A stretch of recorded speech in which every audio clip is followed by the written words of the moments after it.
మేమంతా business owners గా వెళ్ళాం, కానీ రిటర్న్ అయ్యే టైంకి ఫ్యామిలీ అయిపోయాం.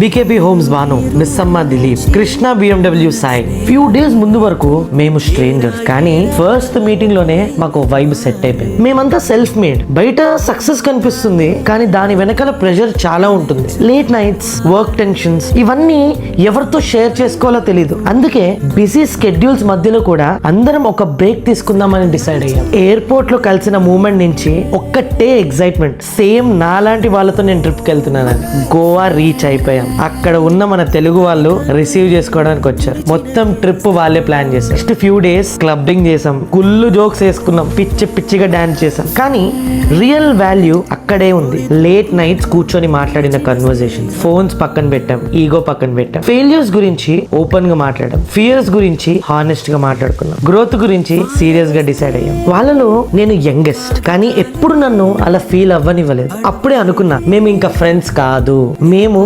బామ్మర్దులు అయిపోయామని. ఈ ట్రిప్ నాకు చాలా నేర్పించింది. ఫౌండర్ కి స్ట్రాంగెస్ట్ సపోర్ట్ సిస్టమ్ ఇంకొక ఫౌండర్ అని. సమ్ టైమ్స్ మోటివేషన్ కాదు కావాల్సింది, అండర్స్టాండింగ్ కావాలని. ఈ గోవా ట్రిప్ ఒక వెకేషన్ కాదు, it was healing for all of us.